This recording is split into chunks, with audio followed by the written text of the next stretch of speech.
Segunda Pedro capítulo 3. Segunda Pedro capítulo 3. Vou te dar uma dica fácil para você achar. Segunda Pedro está depois de primeira Pedro. Então se você achar a primeira, a próxima já é a segunda. Fica facinho de achar. Versículo 1.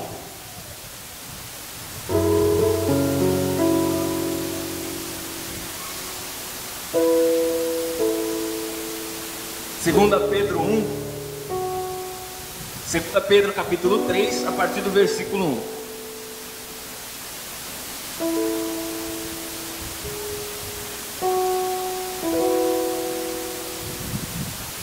Vamos lá? Segunda Pedro capítulo 3, a partir do versículo 1, diz assim: Amados, escrevo-vos agora esta segunda carta, em ambas as quais desperto com exortação o vosso ânimo sincero, para que vos lembreis das palavras que primeiramente foram ditas pelos santos profetas, e do nosso mandamento como apóstolos do Senhor e Salvador. Sabendo primeiro isto, que nos últimos dias virão os escarnecedores, andando segundo as suas próprias concupiscências, ou seja, as suas próprias vontades, e dizendo: onde está a promessa da sua vinda? Porque desde que os pais dormiam, todas as coisas permanecem como desde o princípio da criação. Eles voluntariamente ignoram isto, que pela palavra de Deus, já desde a antiguidade, existiram os céus e a terra, que foi tirada da água, e no meio da água subsiste, pelas quais coisas pereceu o mundo de então, coberto com as águas do dilúvio. Mas os céus e a terra que agora existem, pela mesma palavra, se reservam como tesouro e se guardam para o fogo, até o dia do juízo e da perdição dos homens ímpios. Mas amados, não ignoreis uma coisa, que um dia para o Senhor é como 1000 anos, e 1000 anos é como um dia. O Senhor não retarda a sua promessa, ainda que alguns a tenham por tardia, mas é longânimo para conosco, não querendo que alguns se percam, senão que todos venham a arrepender-se. Mas o dia do Senhor virá como um ladrão de noite, no qual os céus passarão com grande estrondo, e os elementos ardendo se desfarão, e a terra e as obras que nela há se queimarão. Havendo, pois, de perecer todas essas coisas, que pessoas os convém ser de santo trato e em piedade, aguardando e apressando-vos para a vinda do dia de Deus, em que os céus em fogo se desfarão e os elementos ardendo se fundirão. Mas nós, segundo a sua promessa, aguardamos novos céus e uma nova terra, em que habita a justiça. Por isso, amados, aguardando essas coisas, procurai que deles sejais achados imaculados e irrepreensíveis em paz. E tende por salvação a longanimidade do nosso Senhor, como também o nosso amado irmão Paulo vos escreveu, segundo a sabedoria que lhe foi dada, falando disso como em todas as suas epístolas, entre as quais há pontos difíceis de entender, que os indoutos e inconstantes torcem, e igualmente as outras escrituras, para a sua própria perdição. Vós, portanto, amados, sabendo isso de antemão, guardai-vos de que pelo engano dos homens abomináveis sejais juntamente arrebatados e descaiais da vossa firmeza. Antes, crescei na graça e no conhecimento de nosso Senhor e Salvador Jesus Cristo. A Ele seja dada a glória, assim agora como no dia da eternidade. Amém. Pode se assentar, por favor. Que o Senhor, pela tua misericórdia, fale conosco. Olha só, meus irmãos, o apóstolo Pedro escreve nesse instante a sua última carta. Quando ele escreve a carta, a segunda carta, a segunda epístola, segundo livro de Pedro, segunda carta de Pedro, ele já é um senhor de idade. Essa carta foi escrita possivelmente entre o ano 62 ao ano 64 depois de Cristo. Então Pedro já era um homem de idade, ele já era um homem cansado, e ele mesmo já sabia que a sua partida estava muito próxima. Ele já sabia que a sua morte estava muito perto, que logo ele ia deixar esse tabernáculo que ele habita, essa casa que ele habita, e ele habitaria com Deus nos ares, num novo corpo, num corpo glorificado. Ele sabia muito bem disso. E quando ele recebe essa revelação de Deus, ele decide escrever isso em cartas. E ele envia a sua primeira carta para os judeus, e ele agora escreve a sua segunda carta. E diferente do apóstolo Paulo, que ele cita nos textos que nós lemos, diferente dele, porque Paulo foi chamado para ministrar aos gentios, mas Pedro, ele foi chamado por Deus para ministrar aos próprios judeus. Então, diferente de Paulo, que ministrava para os não-judeus, para os gentios, Pedro, ele ministrava para a igreja de Jerusalém. Ele ministrava para os seus irmãos, não em Cristo, mas seus irmãos de descendência mesmo. Ele ministrava para os próprios judeus. Agora pensa comigo, você, se já é difícil nós convencermos alguém que não tem uma profundidade na sua crença, se já é difícil nós convencermos alguém que não crê em muitas coisas, que não tem uma fé imaculada, que não tem uma fé pura e edificada, imagina a dificuldade de convencer pessoas, de pregar para pessoas que tinham uma convicção perfeita daquilo que criam. Porque os judeus são o único povo, eles são o único povo que possui uma veemência na sua fé. E eles possuem uma postura tão firme que ninguém os tira do seu propósito.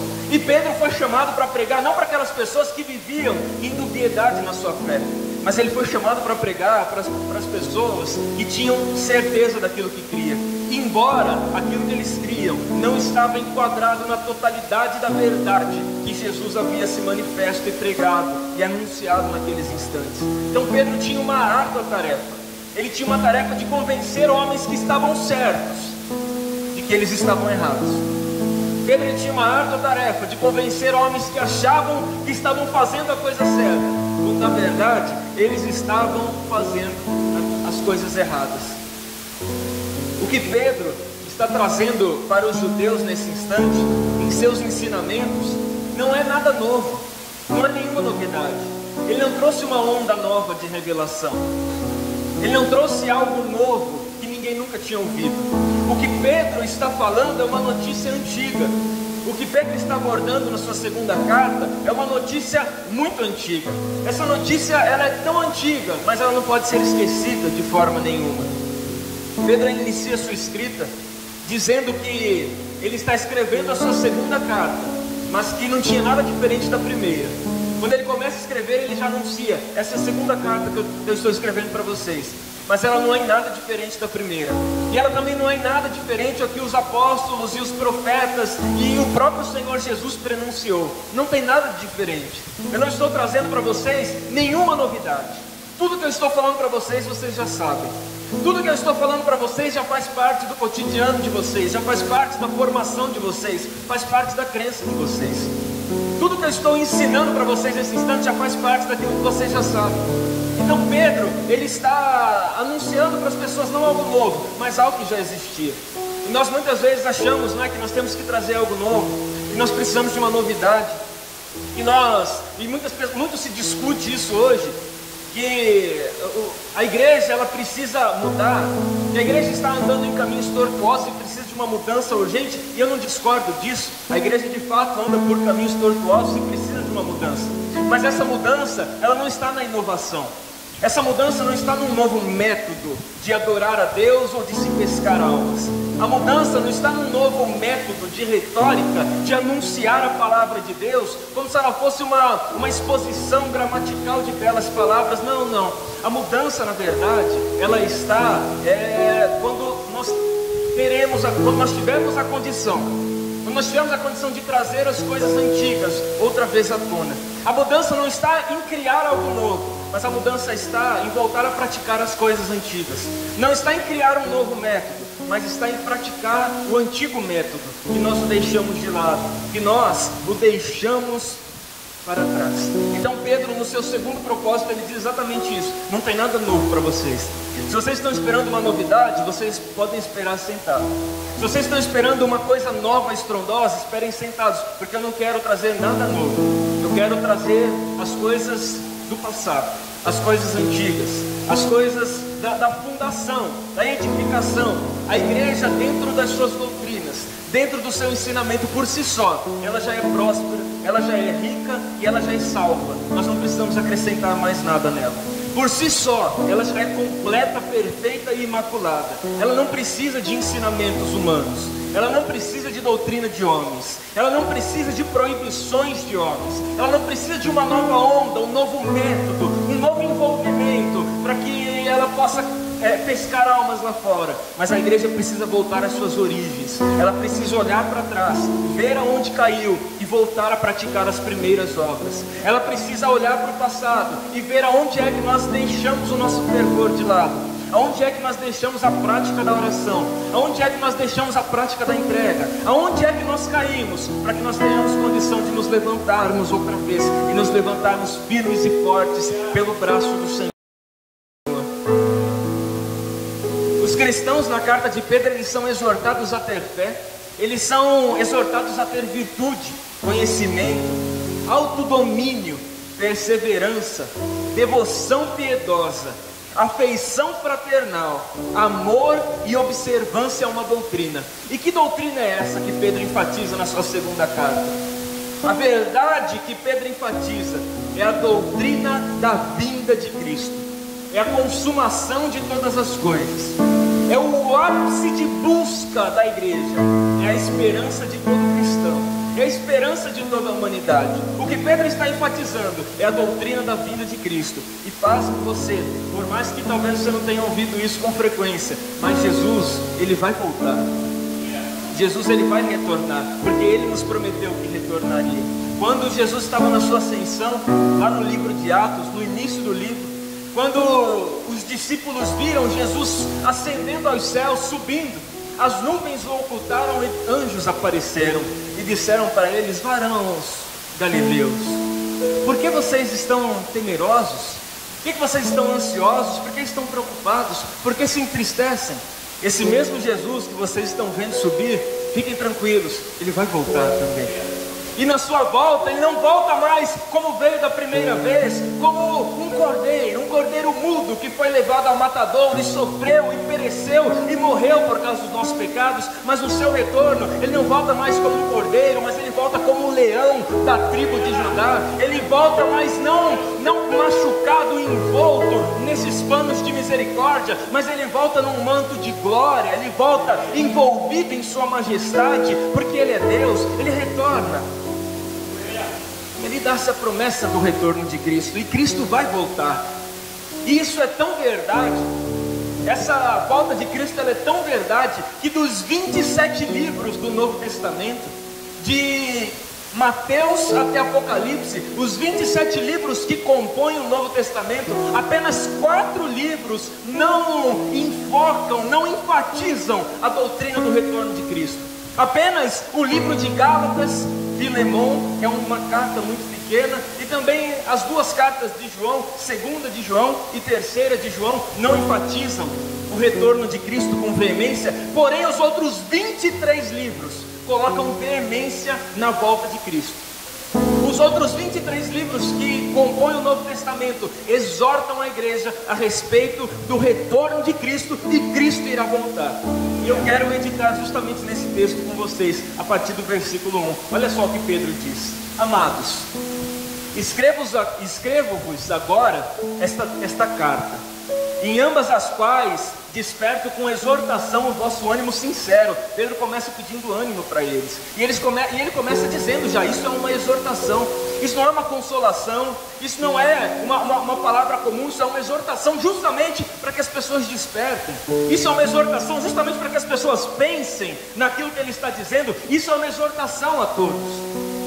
para que vos lembreis das palavras que primeiramente foram ditas pelos santos profetas. É o que Pedro está dizendo, aquilo que eu já falei. Não fui eu que inventei essa doutrina, é isso que Pedro está dizendo. Essa doutrina não é minha, não fui eu que inventei, não fui eu que canalizei, não fui eu que criei. Essa doutrina é aquilo que vocês já ouviram dos profetas, é aquilo que está nos mandamentos, é aquilo que os apóstolos estão pregando, porque também é aquilo que Jesus pregava. Não é nada novo, é algo antigo já. Pedro então ele começa a tirar algumas lições para aquele povo, a trazer algumas exortações. Eu quero continuar lendo com vocês o versículo 3. Sabendo primeiro isso, que nos últimos dias virão escarnecedores, andando segundo as suas próprias concupiscências, e dizendo: onde está a promessa da sua vinda? Porque desde que os pais dormiram, todas as coisas permanecem como desde o princípio da criação. Eles voluntariamente ignoram isto, que pela palavra de Deus já desde a antiguidade existiram os céus, a terra, que foi tirada da água e no meio da água subsiste. Pedro começa a exortar aquelas pessoas a respeito do ataque dos falsos mestres, do ataque dos falsos profetas. E ele usa a expressão que esses falsos mestres seriam manifestos no tempo do fim, nos últimos dias. Ele começa a dizer no versículo 3 que o engano dos falsos mestres começa nos últimos dias. E, meu irmão, nós estamos vivendo nos últimos dias, nós estamos vivendo no período do fim, nós estamos vivendo num momento em que as pessoas já não observam mais a sã doutrina, as pessoas já não querem mais ter um compromisso com Deus, e Deus é cansativo e taxativo para as pessoas. Nós vivemos já num momento onde a igreja é uma obrigação e os mandamentos de Deus são um peso, e nós temos por obrigação que ir para a igreja e levar o fardo pesado que é a vontade de Deus. Nós já estamos nesse tempo, e esse tempo pela palavra do Senhor é marcado como o tempo dos últimos dias, o tempo do fim. O fim está próximo, e Pedro alerta que nesses últimos dias, alerta aquela igreja dizendo: tomem cuidado nos últimos dias, tomem cuidado com o engano dos falsos mestres. Pedro começa a dizer que existem mestres, mas existem falsos mestres também. Existem pessoas que ensinam doutrinas que são distorcidas. Existem pessoas que ensinam doutrinas que não são a verdade de Deus. Existem pessoas que ensinam doutrinas que não correspondem ao querer de Deus. É isso que Pedro está ensinando para aquelas pessoas, está exortando aquela igreja: tomem cuidado com eles, tomem cuidado com as novas ondas, tomem cuidado com as doutrinas de homens. Meu irmão, a palavra de Pedro é tão atual que eu consigo ouvir o ecoar da sua voz dizendo para a igreja contemporânea, para a igreja atual: tomem cuidado com os falsos mestres, tomem cuidado com os falsos ensinamentos, tomem cuidado com as falsas doutrinas que corrompem os bons costumes. Tomem cuidado com as doutrinas que homens acrescentam à palavra, dizendo que é necessário o seguimento daquela prática para que você alcance a sua salvação em Cristo. Tomem cuidado, eu consigo ouvir Pedro exortando a igreja. Cuidado com os falsos mestres. Pedro fala também do estilo de vida desses falsos mestres. Olha só a parte B do versículo 3. A parte B do versículo 3, olha só. Sabendo primeiro isso, que nos últimos dias virão escarnecedores. Escarnecedores são aqueles que fazem escárnio, andando segundo as suas próprias concupiscências. Pedro fala sobre o estilo de vida desses falsos mestres. Esses falsos mestres, eles não apenas oferecem um ensino errado, mas eles também têm uma vida errada. Eles apenas não ensinam coisas que são erradas, mas eles fazem as coisas que são erradas. Eles apenas não possuem uma fraca teologia, uma teologia ruim, mas eles possuem uma ética ruim. Esses homens, eles ensinam distorções porque eles vivem distorções. Esses homens ensinam lições que não são de Cristo, que não correspondem com a sã doutrina, porque eles não seguem a sã doutrina. É isso que Pedro está dizendo. Eles vivem segundo a sua própria concupiscência, ou seja, segundo o seu próprio desejo. Pedro começa a alertar aquelas pessoas, começa a alertar aquele povo: cuidado com os falsos mestres. E os falsos mestres andam segundo os seus próprios desejos. Eles não se atêm à palavra, eles não meditam na palavra, eles não conhecem a palavra, eles distorcem a palavra, porque eles andam segundo os seus próprios desejos. não é só um ensino ruim, é uma vida ruim. Não é só um ensino errado, é uma vida errada. E sabe por quê? Porque o que você aprender vai determinar o que você vai fazer. O que você aprende vai determinar o que você vai fazer. Você faz aquilo que você sabe fazer. Você faz aquilo que você aprendeu a fazer. E o peso de se aprender uma falsa doutrina, ele é tão grandioso, que se você aprender coisas erradas, você vai fazer coisas erradas. Se você aprender um caminho errado, você vai andar pelo caminho errado. E as pessoas não se atêm a isso. Hoje em dia as pessoas escolhem uma igreja não pela sã doutrina que ela prega, mas elas escolhem uma igreja pelo ambiente que ela oferece. Ela escolhe uma igreja pelo poder de marketing que a igreja tem. Ela escolhe uma igreja pelo poder de eloquência e oratória do seu orador principal, do seu pastor, do seu bispo, do seu apóstolo. Elas não escolhem mais uma igreja pela sã doutrina, pelo ensinamento, mas se esquecem de que tudo aquilo que você aprender é aquilo que você vai fazer. E se você fizer aquilo que não corresponde ao querer de Deus, você corre um grande risco de ficar para trás nesse grande dia. Você corre um grande risco de perder a tua salvação. Você consegue entender a gravidade disso? Não é um ônibus que você vai perder.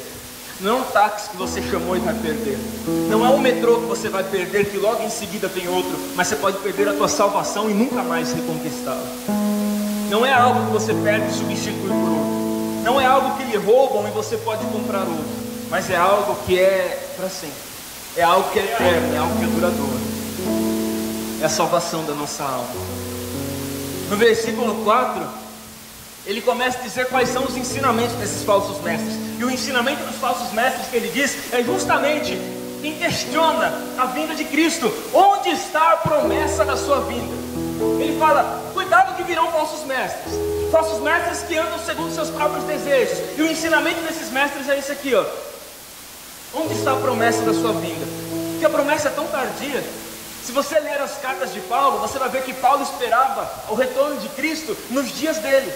Você vai ver Paulo falando assim, ó: e nós, os que estivermos vivos, seremos transformados com o Senhor, seremos transladados com Cristo e nos encontraremos com os santos nos ares. Paulo esperava o retorno de Cristo nos dias dele. Se você ler a história da igreja primitiva, você vai ver que eles esperavam o retorno de Cristo no dia deles. Se você ler a história dos grandes reformadores da nossa fé, você vai ver que eles esperavam o retorno de Cristo no dia deles. Martim Lutero esperava o tempo de Cristo. João Calvino esperava o tempo de Cristo. John Wesley esperava o retorno de Cristo. Jonathan Edwards esperava o retorno de Cristo. Todos os nossos reformadores antigos esperavam o retorno de Cristo. E aonde ele está? Nós ouvíamos os nossos avós falando que Jesus ia voltar. Depois nós começamos a ouvir os nossos pais dizendo que Jesus ia voltar. E hoje somos nós dizendo que nossos filhos, somos nós dizendo que Jesus vai voltar. E amanhã serão os nossos filhos dizendo. E aonde está essa promessa de retorno? É isso que os nossos mestres ensinam. Jesus não vai voltar coisa nenhuma. Onde está a promessa de retorno? Porque desde que os nossos pais dormiram, ou seja, desde que a terra existe, desde que o mundo é mundo, todas as coisas permanecem do mesmo jeito. Nada mudou. Está tudo igual. Jesus não vai voltar coisa nenhuma. Jesus não vai retornar, não. A esperança que vocês têm tem que ser outra. A esperança não é de retorno de Cristo. Talvez um dia vocês possam encontrá-lo depois que vocês morrerem, mas fique tranquilo que Ele não vai voltar para buscar vocês. Esse é o ensinamento dos falsos mestres. E esse ensinamento estava engodado dentro da igreja. E Pedro estava advertindo que ele não via de fora. O falso ensinamento não vem de fora. O falso ensinamento vem de dentro. Os lobos não estão do lado de fora do aprisco. Os lobos estão rondando do lado de dentro do aprisco, esperando uma das ovelhas tosquenejar, uma das ovelhas descansar, piscar, dormir, para que ele faça dela a sua vítima, para que ele possa tragá-la. Os lobos devoradores, os falsos profetas, os falsos apóstolos, os falsos mestres estão dentro e não fora, ensinando doutrinas que não provêm da parte do Senhor. E uma dessas doutrinas é dizer que Cristo não vai voltar. E para negar essa verdade, eles usam um argumento, inclusive. Olha tudo, está tudo do mesmo jeito, está tudo da mesma forma. E Pedro no versículo 5 ele quebra esse argumento, falando assim: não, Senhor, não tem nada da mesma forma não. Olhem para o dilúvio. Deus já exerceu juízo uma vez na terra. Quando quando o homem estava tranquilo, sossegado, quando o homem estava pensando de que ele era o Deus daquela terra e que não existia um ser superior a ele, quando o homem começou a pecar de maneira desenfreada, Deus mandou um juízo sobre a terra e Deus varreu a humanidade da terra, deixando apenas Noé e a sua família. E a partir dele começaram uma nova história. Pedro quebra aquele falso ensinamento, utilizando a própria palavra. Daí o ponto da igreja entender a palavra, conhecer a palavra, ter profundidade na palavra, porque quando os falsos mestres lançaram o seu ensinamento, Pedro o questionou através da palavra. A terra está do mesmo jeito desde a sua criação. Não, Senhor, a terra não está do mesmo jeito desde a sua criação, porque houve o dilúvio, e no dilúvio Deus exerceu o seu juízo. Deus criou o universo pela sua palavra, e Deus destruiu o universo também pela sua palavra. Tudo que Deus fez através da sua palavra. E quando você ouve a palavra de Deus, você tem duas opções. Você tem a opção de obedecer, ou você tem a opção de criar uma forma de ignorá-la. São duas opções apenas quando você ouve a palavra de Deus. Ou você opta por obedecer, ou você opta por criar uma forma de ignorá-la. Para não pensarem no retorno de Cristo, para não pensarem que Jesus vai voltar, as pessoas, elas adotam falsos mestres. Elas adotam falsos mestres para ensinar que Jesus não vai voltar. Sabe por que eles fazem isso? Porque se Jesus for voltar, significa que eu devo satisfação a Ele. Se Jesus for voltar, significa que vai ter um dia de juízo, onde eu terei que prestar conta para Deus de tudo que eu fiz e de tudo que eu deixei de fazer. Então é muito melhor pensar que Jesus não vai voltar. Assim eu posso viver minha vida de qualquer forma. Assim eu posso viver de qualquer maneira, não tem problema. Por que eu vou me santificar? Jesus não vai voltar. Por que eu tenho que obedecer esses mandamentos se Ele não vai voltar? Por que eu tenho que me cobrar a estatura de um varão perfeito, como diz a palavra do Senhor, se Jesus não vai voltar? Então eu posso viver segundo o meu próprio entendimento. Eu posso ser o Deus da minha vida. Eu posso viver centrado no meu ego. Eu posso viver uma vida egocêntrica. Jesus não vai voltar mesmo. Então essas pessoas amontoam falsos mestres para si, para que elas ouçam conselhos que as façam ignorar os mandamentos de Deus e as façam pensar de que Deus não vai voltar, porque assim elas não devem satisfação para Ele. Afinal de contas, o que eu vou fazer a vontade de Deus se Deus não vai voltar mesmo? O que eu vou fazer a vontade de Cristo se Cristo não vai voltar? E sabe por que naquele tempo elas faziam isso? Porque falar de juízo naquele tempo era uma coisa perturbadora. Falar do juízo de Deus, que quando Deus voltar, quando Jesus voltar, nós teremos que prestar contas a Ele de todas as coisas que nós fizemos e de todas as coisas que nós deixamos de fazer. Nós teremos que prestar conta para Ele de todas as palavras que nós dissemos e de todas as palavras que nós deixamos de dizer. E falar de juízo naquela época era uma coisa aterrorizante, era perturbador para eles. E infelizmente, falar de juízo hoje é uma coisa perturbadora para muitas pessoas. Falar para as pessoas hoje de que elas não podem viver a vida do jeito que elas querem viver. Falar para as pessoas que um dia elas vão ter que prestar contas a Deus de todas as coisas erradas que elas fazem é perturbador também. E as pessoas não querem ouvir isso. E o simples fato de elas não quererem ouvir isso promove os falsos mestres, porque os falsos mestres não falam disso. Os falsos mestres não enfatizam isso. Os falsos mestres não explanam, não fazem exposição e uso dessa palavra, não fazem. Sabe por quê? Porque é perturbador para as pessoas virem para a igreja e ouvirem de que um dia nós vamos ter que dar contas para Deus de tudo que nós estamos fazendo. Um dia nós vamos chegar diante de Deus e talvez, tendo uma ilustração, talvez exista uma tela como essa lá. E talvez nessa tela Deus comece a projetar tudo aquilo que você fez e também tudo aquilo que você deixou de fazer. Todos os maus tratos que você fez, todas as palavras de arrogância que você lançou, todas as pessoas que você pisou, todas as pessoas que você maltratou, todas aquelas que você deixou de ajudar. Talvez um dia Deus mostre tudo na grande tela e pergunte para você e te questione e diga, me explique isso. Esse é o juízo de Deus. Ao invés de transmitir letras de louvor no telão, imagina você se fosse transmitido no telão a nossa vida oculta, os nossos pensamentos ocultos.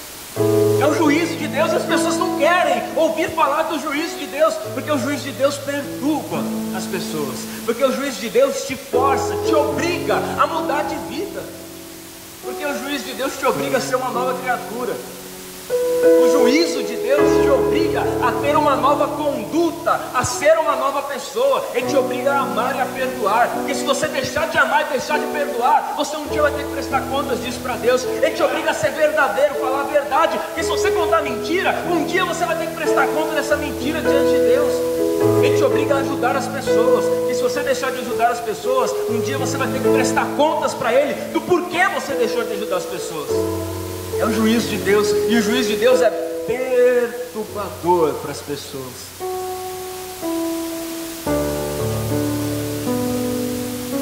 Muitas pessoas não querem corrigir sua conduta, elas não querem corrigir as suas falhas, elas querem continuar vivendo no erro, elas querem continuar vivendo no pecado, elas querem continuar vivendo no engano, elas querem continuar se rebelando contra a vontade de Deus, elas querem continuar vivendo pelos seus próprios caminhos ilusórios, e por isso elas distorcem a Escritura, elas negam a Escritura, e elas não vivem a Escritura,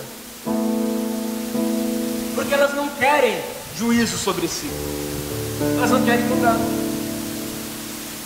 Eu não quero deixar de ter a vida que eu tenho, eu não quero deixar de falar as palavras que eu falo, eu não quero deixar de assistir os filmes que eu assisto, eu não quero deixar de ter as ações que eu tenho, eu não quero deixar de ter as coisas encobertas que eu tenho, eu não quero deixar de fazer nada disso. Então eu não vou ficar de olho no juízo de Deus, eu vou olhar para outra coisa, eu vou olhar para a misericórdia, eu vou olhar para o amor, eu vou frequentar um lugar onde não se trata desse assunto. Mas meu irmão, é muito melhor você passar remédio nas suas feridas do que você deixá-las purulentas, para que elas se tornem um grande problema para você, para que elas inclusive tenham condição de tirar a sua vida. É muito melhor você tratar desses assuntos do que você jogá-los debaixo do tapete, como se eles não existissem e como se nada tivesse acontecendo. Um dia o Senhor nos pedirá conta de tudo, de exatamente tudo que estamos fazendo. E o dilúvio foi uma evidência clara de que os pecados da humanidade incomodam a Deus. Se você pensa que Deus, por mais que Ele seja bondoso, amoroso e piedoso, se você pensa que Deus não vai jogar ninguém no inferno, você está muito enganado. Nós vamos continuar lendo aqui, você vai ver que para os ímpios, o que lhes resta, eles estão predestinados à destruição. E os ímpios são aqueles que não se voltam para Deus, que não têm o coração voltado para Deus, que não obedecem aos mandamentos de Deus. Eles estão destinados à destruição. E se você pensa que Deus, em toda a sua bondade, em toda a sua misericórdia, não lançará alguém no inferno, lembre-se que na mesma medida do seu amor, na mesma medida da sua bondade, na mesma medida da sua misericórdia, existe também a sua justiça. Deus é justo. E Deus comprova a sua justiça através do dilúvio, é só você ler. O pecado das pessoas, o pecado da humanidade incomoda Deus, incomoda a sua santidade, e justamente por isso Ele quase exterminou a humanidade, deixando sair apenas Noé e a sua família. No versículo 5 em diante ao 7, Pedro diz que a terra foi criada, que a terra foi julgada e que a terra foi condenada. E que tudo isso foi feito através do poder da palavra de Deus. A terra foi criada, a terra foi julgada e a terra foi condenada. E Pedro chama a atenção das pessoas justamente para essa palavra. Chama a atenção das pessoas justamente para colocar o enfoque da sua vida sobre a palavra de Deus, sobre o querer de Deus. E Pedro também nos diz claramente qual é o futuro da terra. Ele nos diz de forma clara, como nenhum outro disse. Olha só. Mas os céus e a terra que agora existem, pela mesma palavra, a mesma palavra que os criou, a mesma palavra de Gênesis 1, que Deus disse, haja luz e houve luz, e Deus foi através do poder da sua palavra criando e arquitetando todas as coisas. Por essa mesma palavra se reservam como tesouro e se guardam para o fogo. Pedro está dizendo agora de uma forma clara e objetiva que uma vez Deus destruiu a terra com água, mas agora Deus vai destruí-la com fogo. Ele começa a dizer e enfatizar essa doutrina escatológica até o dia do juízo e da perdição dos homens ímpios. O juízo de Deus não é para o cristão, o juízo de Deus é para os homens ímpios. O juízo de Deus é para aquele que não quer fazer a vontade de Deus, é para aquele que não quer andar segundo a vontade de Deus, é para aquele que quer continuar tendo a sua vida da forma que ela é. Para essas pessoas está reservado o juízo de Deus. E a terra, ele diz que vai acabar no fogo. O futuro da terra é o fogo.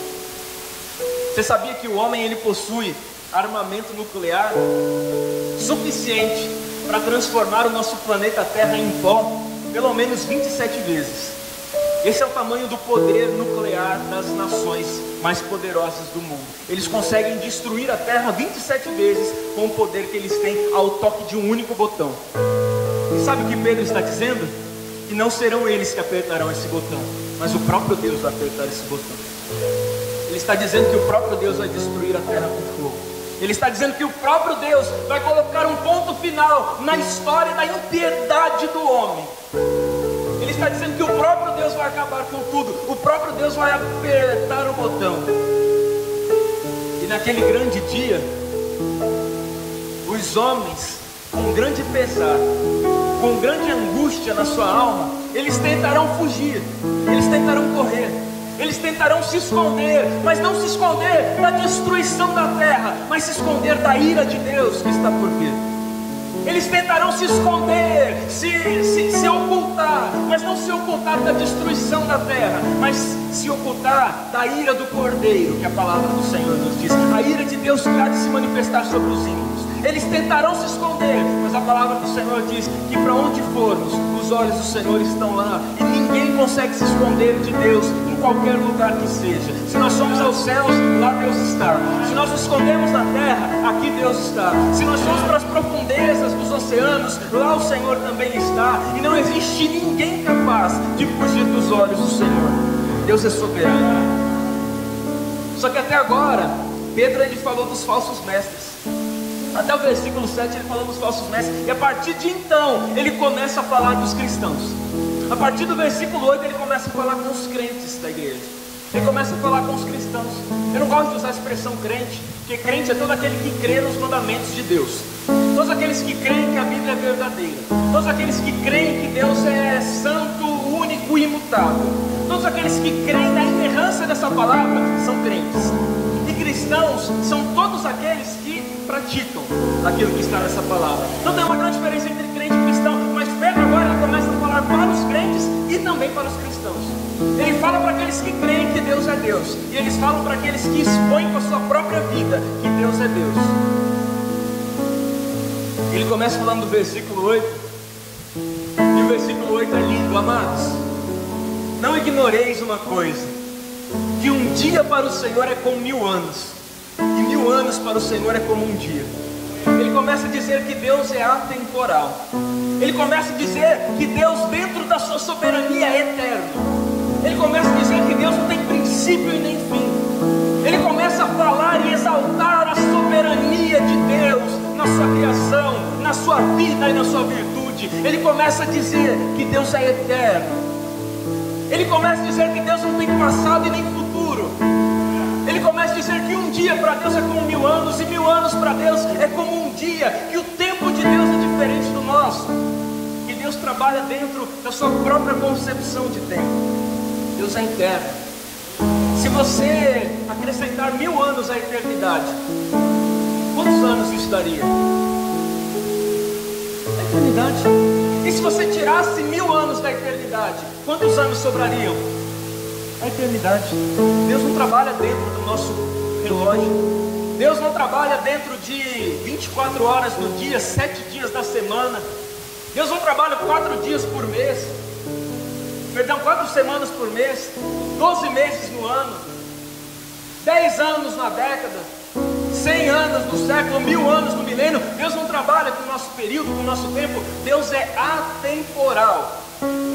Ele é soberano, Ele é eterno. E se você acrescentar anos à eternidade, ela continua sendo eternidade. Se você tirar anos da eternidade, ela continua sendo eternidade, porque Deus é eterno.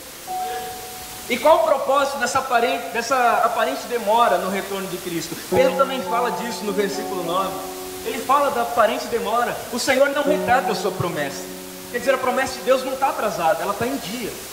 Deus não retarda a sua promessa, ainda que alguns a tenham por tardia, ainda que alguns digam que está demorando, mas Ele não retarda. Ele é longânimo, Ele é paciente, Ele é amoroso para conosco, não querendo que alguns se percam, senão que todos venham a arrepender-se.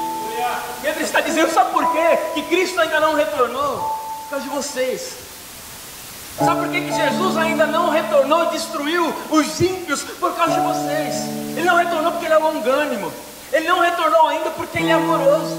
Ele não retornou porque Ele está dando ainda ao homem oportunidades de se arrepender dos seus pecados e de se voltar para Deus, para que tenham acesso à vida eterna.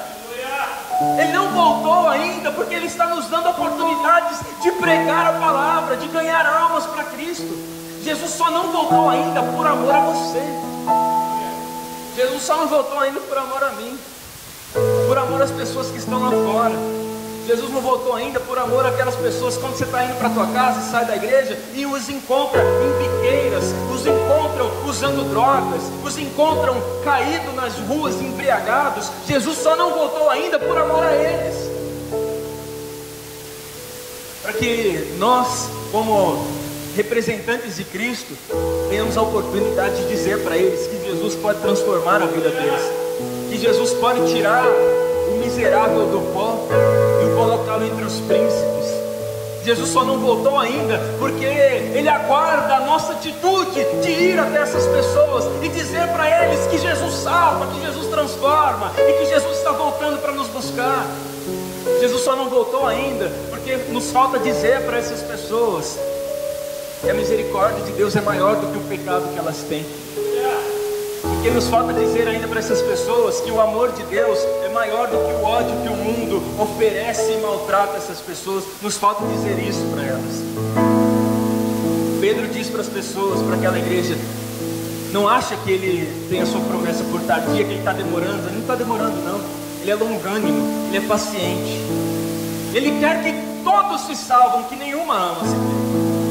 Ele quer que todos tenham entendimento e conhecimento da verdade, e só terão através de nós. E deixa eu dizer uma coisa para você: se você que é um cristão não se importa que as pessoas estão indo para o inferno, eu vou te dar uma notícia: quem não se importa se as pessoas estão indo para o inferno é porque possivelmente está indo para lá também.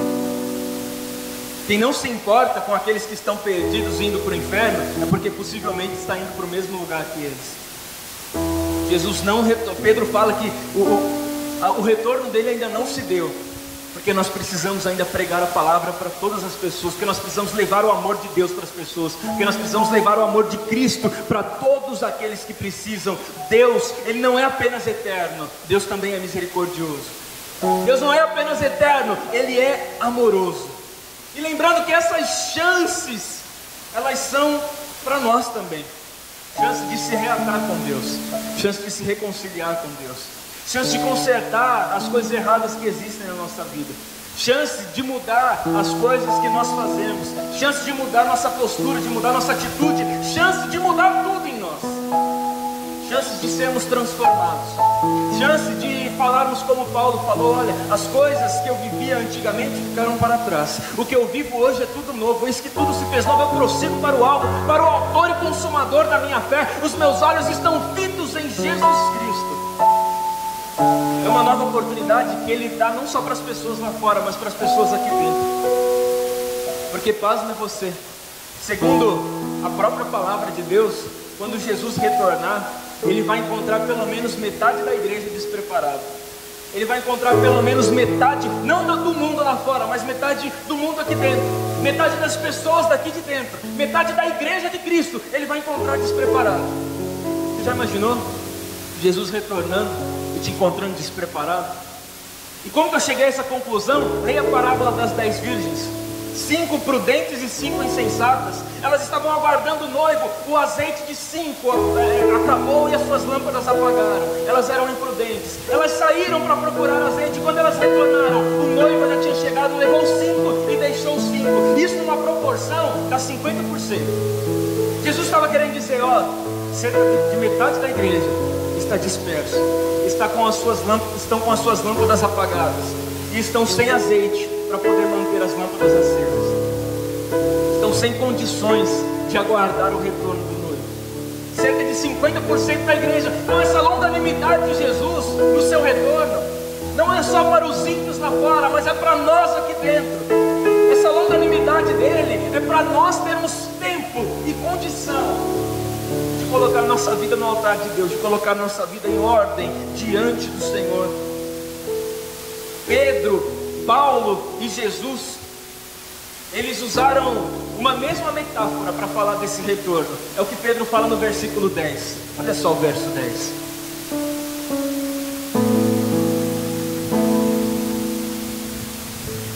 Mas o dia do Senhor virá como um ladrão de noite. Tanto Pedro quanto Paulo e o próprio Senhor Jesus usaram essa mesma metáfora para poder ilustrar esse dia. Pedro, ele começa a dizer para aquela igreja: sabe por que vocês precisam estar preparados? Sabe por que vocês precisam estar atentos? Porque o dia do Senhor virá como um ladrão de noite. Porque o dia do Senhor virá como um ladrão vem assaltar uma casa à noite. Ele não avisa, ele não manda recado, ele não tem uma data agendada, mas o dia do Senhor virá como uma surpresa. Ele não vai fazer um prenúncio, ele não vai anunciar a sua vinda, não vai acender holofotes ilustrando o seu retorno, mas Jesus virá como vem um ladrão de noite. Jesus virá numa surpresa. Por isso que Pedro exorta aquelas pessoas: isso é uma surpresa a volta de Jesus. Jesus, ele não vai avisar: olha, se prepare, igreja, porque amanhã é o grande dia, amanhã é o dia do Senhor.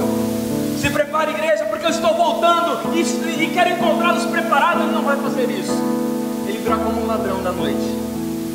E o ladrão não avisa a hora que ele vem nos assaltar, e se ele avisasse, certamente nós não estaremos ali. O ladrão não faz um prenúncio da sua vinda, do seu aparecimento, mas ele aparece de repente. E esse de repente é quem vai trazer esses 50% da igreja que possivelmente estará despreparado. Esse de repente é que vai fazer com que as pessoas percam a sua salvação eterna. Esse de repente é o que vai fazer com que muitas pessoas estejam despreparadas no momento do retorno de Cristo. A vinda de Cristo será como um ladrão na noite. Ela será, segundo Paulo, num átomo de tempo, num abrir e fechar de olhos. Não vai dar tempo nem de você pedir misericórdia, não vai dar tempo nem de você clamar por perdão, não vai dar tempo de você ir pedir perdão para aquela pessoa que te magoou, que você está com o coração pesado, com o coração endurecido. Não vai dar tempo de você ligar ou mandar uma mensagem para aquela pessoa pedindo perdão para as ofensas que você lhe fez. Não vai dar tempo, porque ele virá num átomo de segundo. Ele virá num abrir e fechar de olhos, num piscar de olhos ele virá. E virá de repente. A vinda de Cristo não será um dia óbvio, e ele vai pegar muitas pessoas de surpresa. Ele vai pegar muitos de surpresa no seu retorno, no retorno do seu grande dia, do grande dia do Senhor.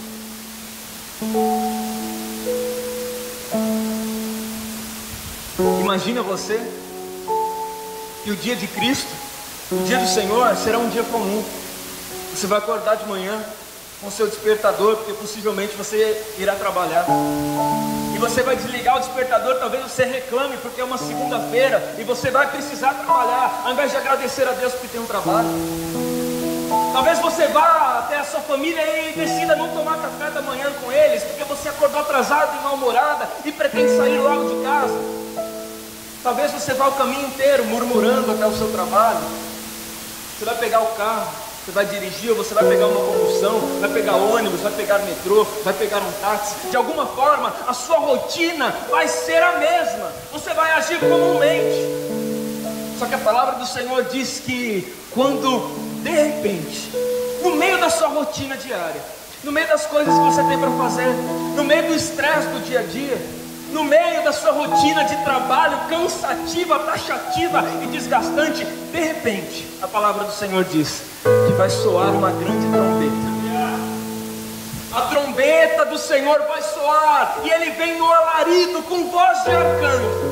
Os 4 quatro cantos da terra, recolher a sua igreja, recolher aqueles que estão prontos para o seu retorno, recolher aqueles que estão preparados para a sua volta. Ele não vem buscar uma noiva que está desarrumada, desajeitada, mas Ele vem buscar uma noiva que está pronta para o grande casamento, para a grande cerimônia, o encontro da noiva com o noivo.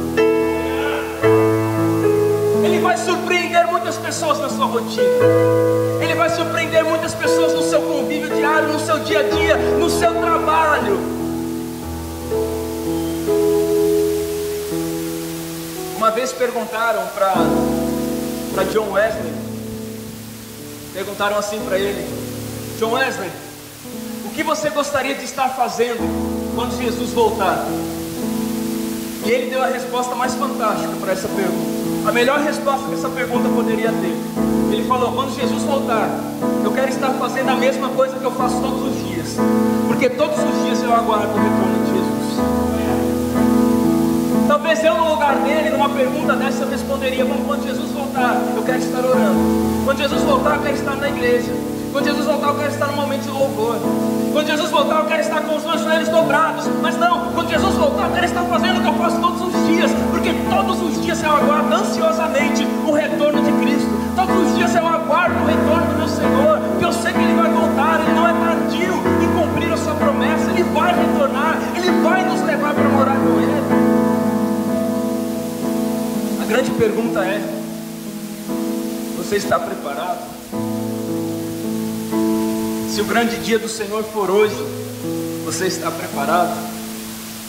Se o grande dia do Senhor for nesse instante, se Jesus nesse instante der ordem aos anjos para soar a sua trombeta, e o recolhimento da igreja, da noiva de Cristo for hoje, você está preparado?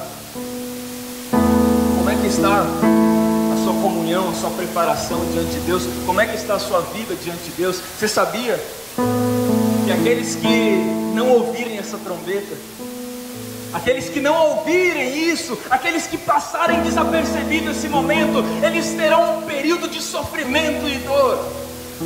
É chamado, dentro da escatologia, de um período da grande tribulação, onde essas pessoas serão massacradas, onde essas pessoas serão atormentadas, e se elas quiserem ser salvas, elas terão que comprar a salvação com a sua própria vida, com preço de sangue, porque não aceitaram a graça de Jesus, não aceitaram o sacrifício de Jesus. E tanto a terra quanto as obras que existem na terra, diz no versículo 10 na parte B, tanto a terra quanto as obras que existem na terra serão atingidas. A terra e tudo que existe nela, Pedro não diz só a terra, ele entra em detalhes. A terra e todas as suas obras serão atingidas, todas as grandes empresas serão atingidas naquele dia. Todos os grandes monumentos serão atingidos naquele dia. Todos os grandes prédios, todas as grandes invenções, todas as grandes casas que nós construímos com tanto esforço, tudo isso vai ruir, tudo isso vai acabar. Todo o seu trabalho vai acabar, tudo aquilo que você arquitetou vai acabar, tudo aquilo que você construiu vai acabar, tudo aquilo que você dedicou a sua vida, as suas forças, vai acabar, vai chegar ao fim. E quando chegar ao fim, o que é que você vai apresentar para Deus? Os seus frutos, eles são frutos eternos ou eles são frutos passageiros? O que é que nós temos nas mãos para apresentar para Deus no dia do seu retorno? Uma grande casa que nós construímos e trabalhamos com muito esforço? Uma carteira assinada com irrepreensíveis 40 anos de experiência, um bom salário, uma boa poupança para suprir as necessidades da minha família? O que é que eu terei para apresentar para Deus naquele dia? Pedro, ele faz questão de dizer para as pessoas, para nós que nos apegamos tantas coisas dessa terra, Pedro, ele faz questão de dizer: a terra vai acabar, e tudo que existe nela também vai acabar. Todas as grandes coisas vai acabar, todos os grandes monumentos vai acabar, todas as paixões da terra vai acabar, todas as coisas que nós deixamos, tudo vai acabar. Ele faz questão de dizer para aquelas pessoas que são apaixonadas pela terra, que são apaixonadas pelas coisas da terra, que esperam em Deus só para este mundo, o apóstolo Paulo ele diz uma coisa interessante: se nós esperarmos em Deus apenas nessa vida, nós somos os mais miseráveis homens do mundo. Aqueles que esperam em Deus só aqui, que esperam prosperidade, que esperam bens, que esperam viver bem, que esperam ter uma vida abastada, são os mais miseráveis homens do mundo. São a corja de pessoas mais miseráveis do mundo.